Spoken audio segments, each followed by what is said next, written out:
wis ngono dunya wis biasa wae, urip wis biasa wae. Maksudnya biasa wae, penting soleh, di hati soleh, rezeki wis minawos, pokoke taluk mek pangeran, ora usah sok suci, ora usah sok bener dhewe wis biasa wae. Dunya wis kabeh kersane napa? Pangeran. Ya sudah seperti ini. Yang soleh kaya Salabah malah akhirnya suul khotimah. Padahal dulu disebut hamamatul masjid, tukang iktikaf. Gak tahu mulai ke masjid, tapi akhirnya suul khotimah. Wahsi sing mateni kekasih Nabi, rupane mateni Hamzah ditakdir husnul khotimah. Makanya donga ya muqallibal qulub tsabbit qalbi ala dini. Kita tidak pernah tahu. Nah, kenapa kalau saya ngaji PD? Mereka aku muji pangeran, saya tidak pernah mikir awakku, tak penting awakku, penting muji pangeran. Ngaji itu artinya kan muji pangeran, muji ilmune pangeran, ya sudah selesai. Itu nak kowe donga iku mikir awakmu dhewe. Mulane donga mek ngaji ku derajate dhuwur ngaji. Mergo ngaji muji pangeran, nak donga mikir awake dhewe. Makanya masyhur itu ada dua kelompok di masjid, yang satu diskusi halal haram, yang satu berdoa. Nah, terus Nabi keluar dari rumah berdiri, sempat ragu, saya kemana?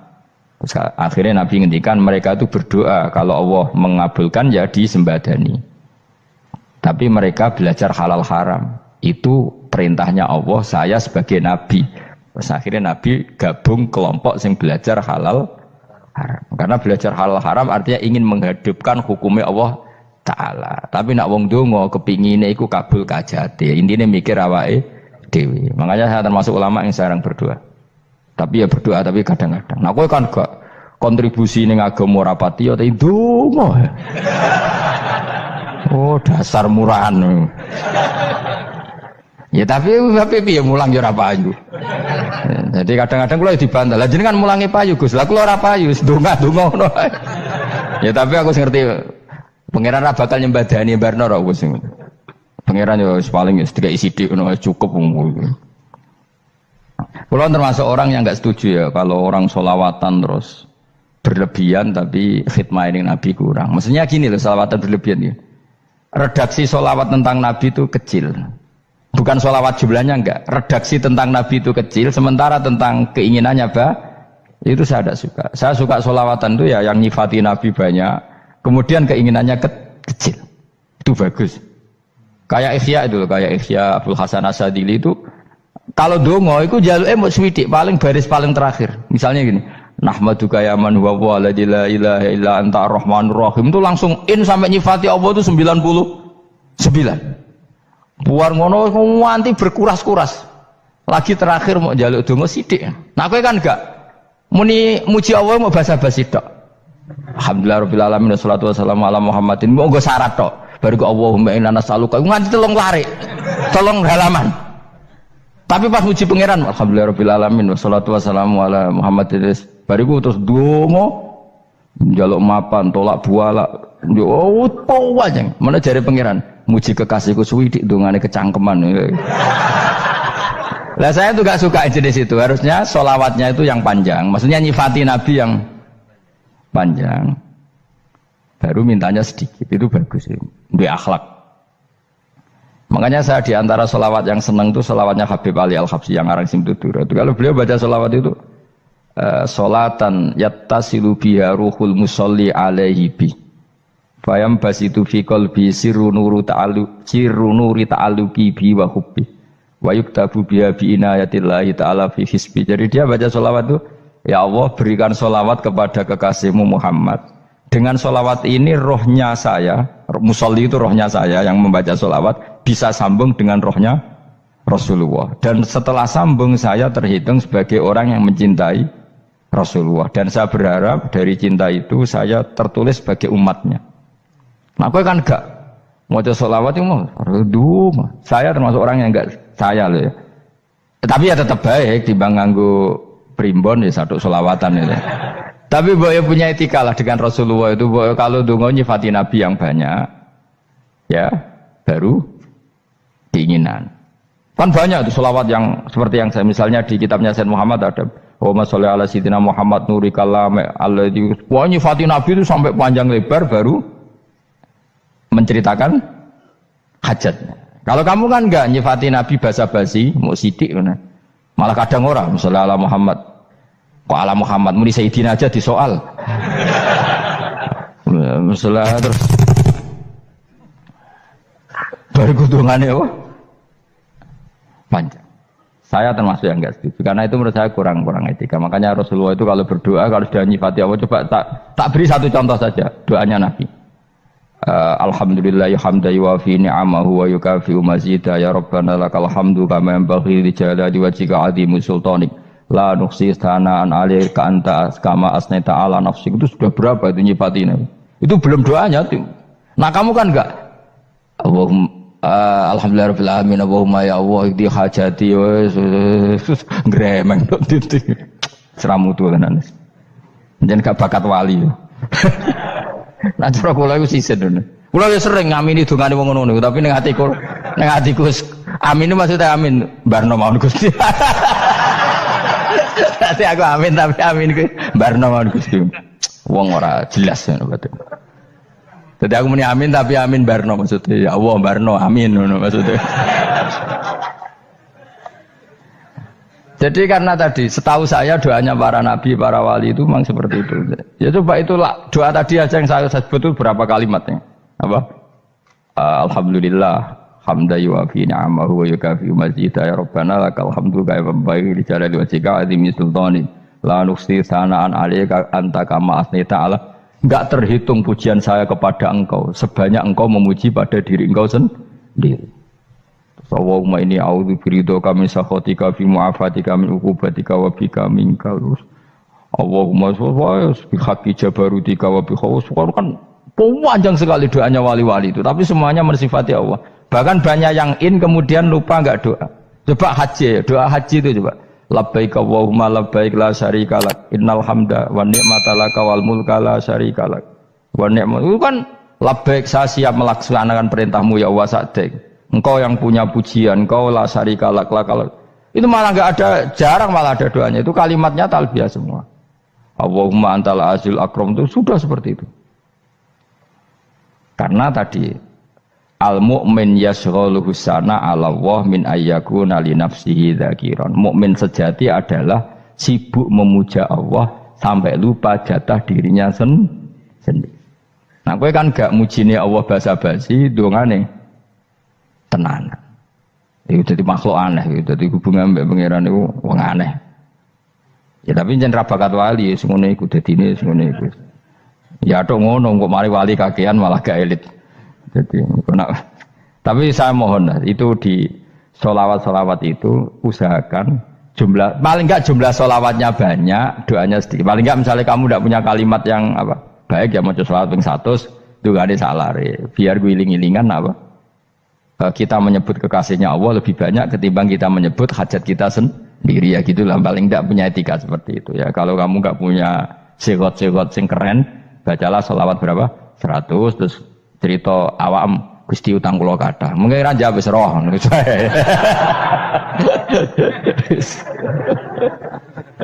Tapi kan kita menyebut kekasihnya sampai 100, nyebut utang bisa. No kok nyebut kekasih bisa, nyebut utangnya 100. Berarti yen nek ditakoki pangeran, kowe nyebut kekasih wong pira pisan, nyebut utang 100 dasar ra utang ngono Ya ada, saya termasuk orang yang nggak setuju tadi. Jadi kalau redaksi sholawat cari yang mujinya Nabi lebih lebih banyak. Karena itu nanti lebih diridhoi Allah Taala. Coba Allah sendiri kalau nyebut nabinya itu hitung saja. Laqad ja'akum rasulun min anfusikum. Jadi rasulun min anfusikum, seorang rasul yang sejenis dengan kamu. Terus azizun, orangnya sangat terhormat. Alaihi ma'anitum, rasul ini siap menanggung apa yang kalian tidak mampu. Kowe ra bakat mlebu swarga baru kaya syafaate Nabi akhirnya mlebu swarga. Kowe ra kelar korban, Nabi tahu mengorbankan kita semua. Dokha Rasulullah bikabsaini terus hada an ahli wa hada amman lam yudokhi min mati. Jenenge alihima anittum. Nabi menanggung apa yang kalian berat. Azizun, Nabi itu ali terus harisun alaikum. Nabi sangat berkomitmen menyelamatkan kalian. Haris itu keinginan yang berlebihan itu jenenge apa? Haris, kiai kuno namanya ini ngungseng, keinginan yang over. Nabi itu sangat berkeinginan kita ini maslahat. Terus bil mukminina raufur. Allah yang super saja kalau nyebut nabinya nyifati sebanyak itu. Ada ayat lagi misalnya, Rabbana wab'ats fihim rasulam minhum yatlu alaihim ayatika. Muhammad itu siapa? Seorang rasul yang membacakan ayat-ayat Allah. Wa yu'allimuhum, seorang rasul yang mengajari mereka alkitab wal hikmah. Wa yuzakkihim, seorang rasul yang membersihkan akhlak-akhlak kita. Jadi artinya Allah punya tradisi kalau nyifati rasul itu banyak. Juga nyifati orang-orang sekeliling rasul. Makanya menurut saya mazhab Syiah itu enggak pas. Karena Allah kalau nyifati Rasulullah itu jika nyifati orang-orang di sekeliling Rasulullah, dan itu dengan pujian, yaitu Muhammadur Rasulullah walladzina ma'ahu asyidda 'alal kuffar ruhama'u bainahum tarahum ruk'an sujada yabtaguna fadlan minallahi wa ridwana simahum fi wujuhihim min atharis sujud. Itu kan panjang sekali, dan orang-orang sekeliling Muhammad adalah begini. Kayak apa Allah muji para ashabu Rasulillah? Masa kita ikut kelompok yang menghina ashabnya apa? Rasulillah. Makanya kita tetap madzhab ahli sunnah apa? Wal jamaah, yaitu mencintai semua sahabat. Karena Allah saja yang Tuhan mensifatinya dengan sehormat itu. Mensifati apa? Ashabu Rasulillah. Disifati orang-orang yang saling kasih sayang sama orang mukmin. Tarahum ruk'an, sujud dan komitmen hidupnya untuk rukuk dan sujud. Simahum fi wujuhihim min asari sujud. Sudah asari sujud tidak usah diterjemah, nanti sensitif. Cuma setahu saya asar sujud itu nanti setelah di akhirat orang sering sujud itu jabahnya itu ada nurnya. Tapi kalau ada yang nafsirkan asari sujud itu warna tertentu ya semboy. Itu sensitif. Yang jelas asari sujud itu ya sudah seperti itu. Seneng kamu kok hasut. Kowe nyen provokator, nak ono apa ya? Ada hal yang begitu terus mau berlebihan. Uteke ya khisimun. Aku ora ada kepentingan pokoknya ayat si mahum fi wujuhihim min athari sujud, bahwa dalam jabahnya itu ada asaris sujud. Itu masyhur kan, saya terangkan ya, tapi ojo sensitif loh, biasa wae. Suatu saat Rasulullah itu ngendikan begini, nanti saya kata Nabi akan nyafaati kalian semua. Sahabat-sahabat tanya, ya Rasulullah dengan sekian miliar orang bagaimana kamu mengenali kita? Saya ulang lagi, suatu saat saya nanti akan nyafaati kalian karena saya kenal kalian. Maksudnya di akhirat. Ya Allah, di akhirat. Terus sahabat tanya, ya Rasulullah bagaimana engkau mengenali kita sementara nanti di akhirat bermiliar-miliar orang gitu. Terus Nabi ngendikan gini, jika kamu punya unta dengan tanda tertentu, saya ulang lagi, jika kamu punya unta punya tanda tertentu, dalam jidatnya ada begini, dalam tangannya ada gini, dalam kakinya ada gini, maka apa kamu bisa membedakan untamu dengan unta orang lain? Ya bisa ya Rasulullah, karena unta kita khas.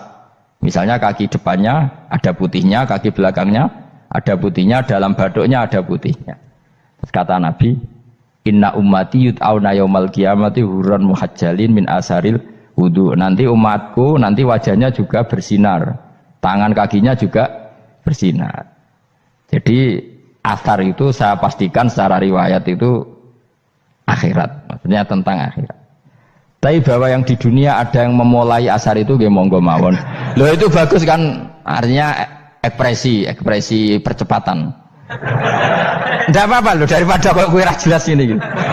Maksudnya ya orang ngetok kowe pancen jarang sujud tenan. Wis ora usah sensitif, tapi yang jelas ya nanti. Ya sampean kiamat ruang samu. Nanti hisab itu nanti kalau hitung hanya sekitar 3 jam. Hisabnya sak dunia itu hanya sekitar, karena malaikat itu tidak kesulitan sama sekali. Tak warai ya. Ini enggak akan salah saya dalam hal ini karena riwayatnya sahihah. Kenapa hisab itu hanya butuh rubu'un nahar, 1/4 dari siang enggak? Anggap saja siang itu 6 jam atau 12 jam, itu aja terserah. Kalau 12 paruhnya kan 6 ya. Seperti 1/4-nya berarti 3. Itu gini. Jadi nanti di mahsyar itu kan yauma tabyaddu wujuh wa taswaddu wujuh. Yaudah yang kafir itu gelap, hilang. Wajahnya, tubuhnya semuanya gelap. Yang mukmin itu semuanya terang. Jadi sudah yang tabyaddu wujuh wa taswaddu wujuh otomatis terus nyingkap. Terus pergerakannya itu delala yang tabyaddu wujuh itu ke kanan, yang taswaddu wujuh ke kiri. Maka kamu jangan punya sinar yang kelap-kelip, nanti kena bego yang karena nggak jelas tadi.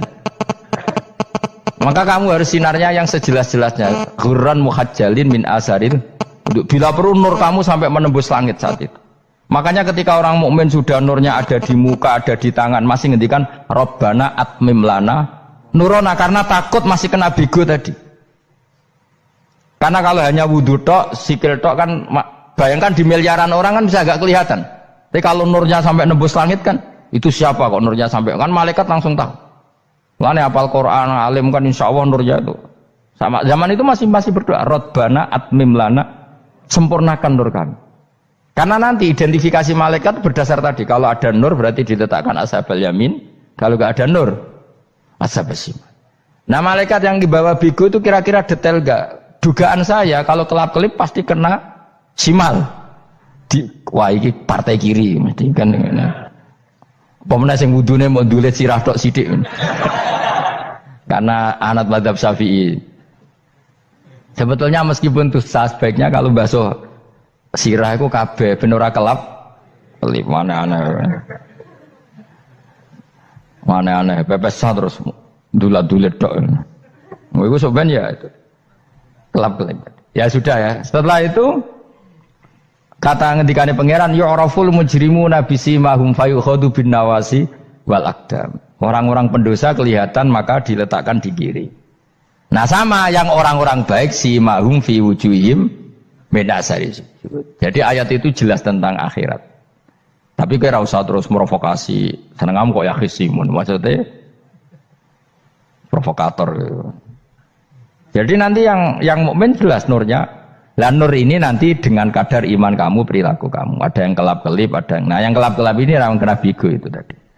Nanti setelah kena bigo ikut ashabis simal, yang kelap-kelip disortir lagi malaikat yang bagian detail kan ada nanti. Nah ini terus ditubir neraka. Yang kafir benar-benar neraka, yang ini ditubir neraka. Nah itu nanti ini yang ngel-ngelo Kanjeng Nabi digoleki ya ini itu.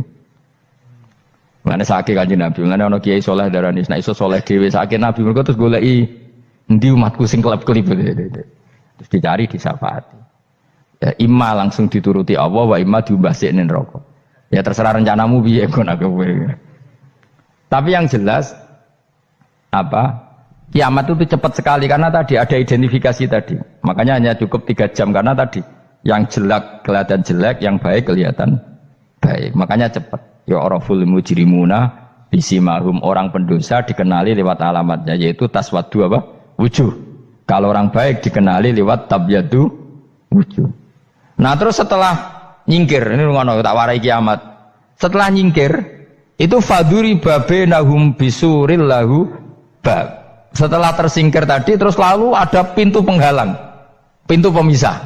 Nah pintu pemisah tadi yang sisi kanan langsung jadi surga, yang sisi kiri jadi neraka. Itu disebut faduri babenahum bisuril lahu bab batinu fi rahmatu wa dhahiruhu min qibalihil adzab. Yang pintu arah kanan otomatis wilayah surga, yang pintu kiri otomatis wilayah neraka. Nah problemnya ketika penutupan pintu itu dah yang kelap-kelip itu katut kemana ini yang makanya kamu jangan malok partai yang apa kelap-kelip yang nggak jelas itu koalisi kemana ini.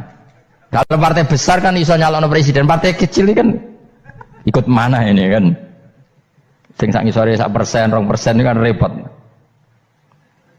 Loh coba misalnya nur kamu 2%. Berarti gelap kamu kan 98%. Kira-kira malaikat mengkategorikan kemana coba? Ayo jawab. Gelap. Loh kode semangat. Padahal itu bagian dari kamu. Kalau satu tubuh itu sinarnya hanya 2%. Kira-kira kategorinya itu partai gelap, partai terang. Kode semangat kok ada ini. Berarti kegaruk kemana? Kiri. Tapi bisa saja malaikat cara berpikir gini. Tapi kok ada cahayanya ya?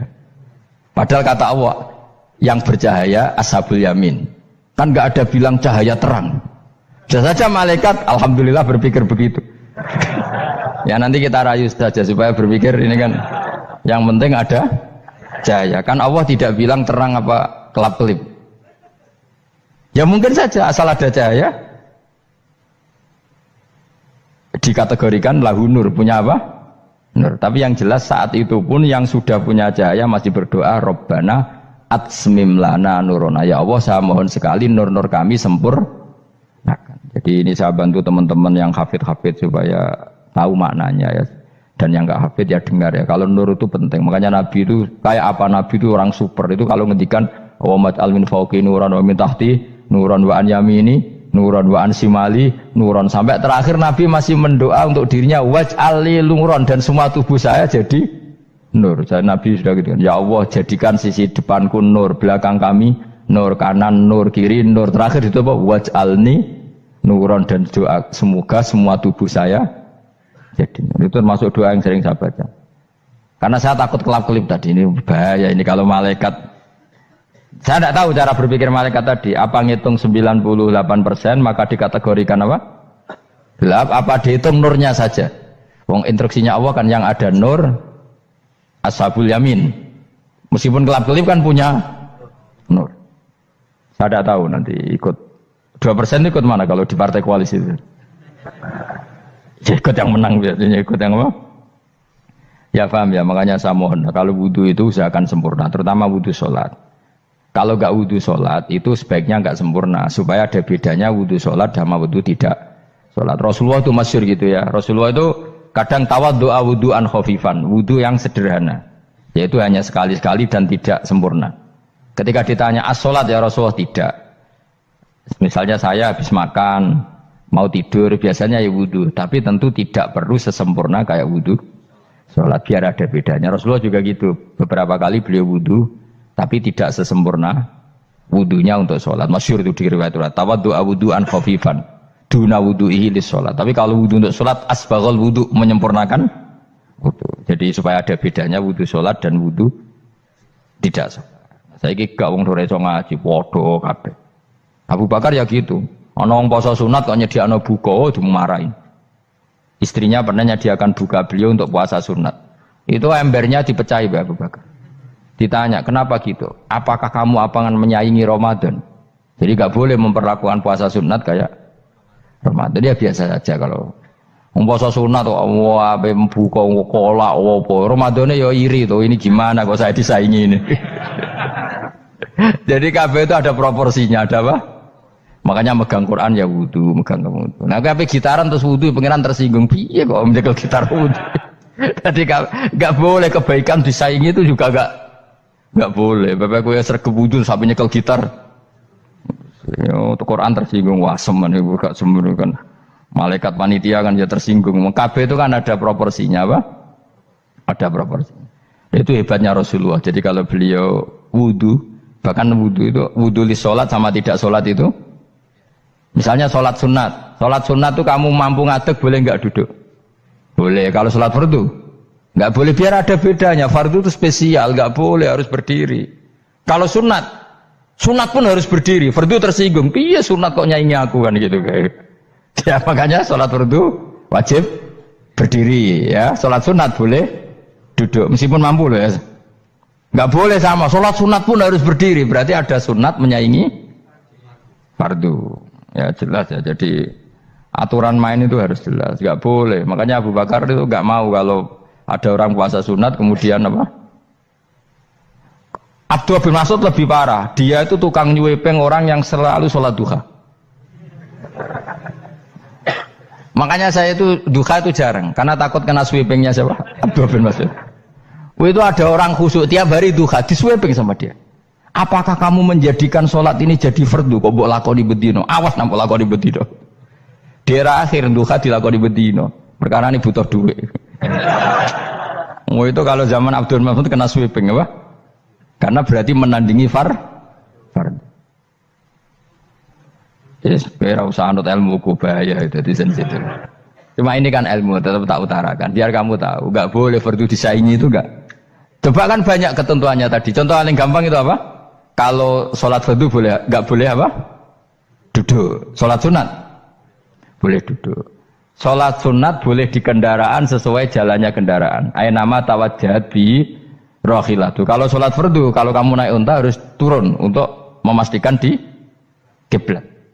Jadi banyak sholat sunat kamu dalam keadaan najis sudah tidak boleh dilakukan. Kalau sholat fardu, karena saking pentingnya fardu, meskipun dalam keadaan najis ya menemukan alat sesuci harus tetap sholat. Jenenge sholat dihormatil waktu, karena nggak boleh fardu ditinggalkan. Meskipun nanti harus iadah.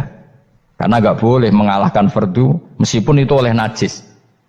Jadi misalnya kamu pergi hanya bawa satu celana, kemudian di terminal atau apa kena najis, kena uyah sampean misalnya, kamu harus tetap wudu dan sholat. Karena nggak boleh fardu ditinggalkan. Meskipun nanti harus iadah karena sholat kamu tidak sempurna. Dalam keadaan celana kamu najis boleh nggak sholat sunat? Oh nggak boleh. Karena kalau fardu itu darurat memang suatu yang harus maka dilakukan. Tapi kalau kamu dalam keadaan nggak suci, nggak boleh melakukan sholat apa? Sunat. Karena fardu itu spesial apa? Spesial. Bun kalau terus nongnya. Wamtazil yauma ayyuhal mujrimun. Ya, jadi orang mujrimun harus terpisah dari orang apa? Mukmin. Dan yang keharusan itu ketika di surga. Tapi kalau di dunia ya boleh muamalah boleh. Ya muamalah yang halal maksudnya. Infaridu tegese misau sira kabeh ana mukminin sing pira-pira mukmin intakhtilatihim. Nalikane campure kufar utawa al mujrimin bihi kelan al mukminin. Utawa rujuke balik boten napa. Maksudnya rujuke diwalik ge sami intakhtilatihim mukminin bihi kelan kufar utawa kufar ning mukminin.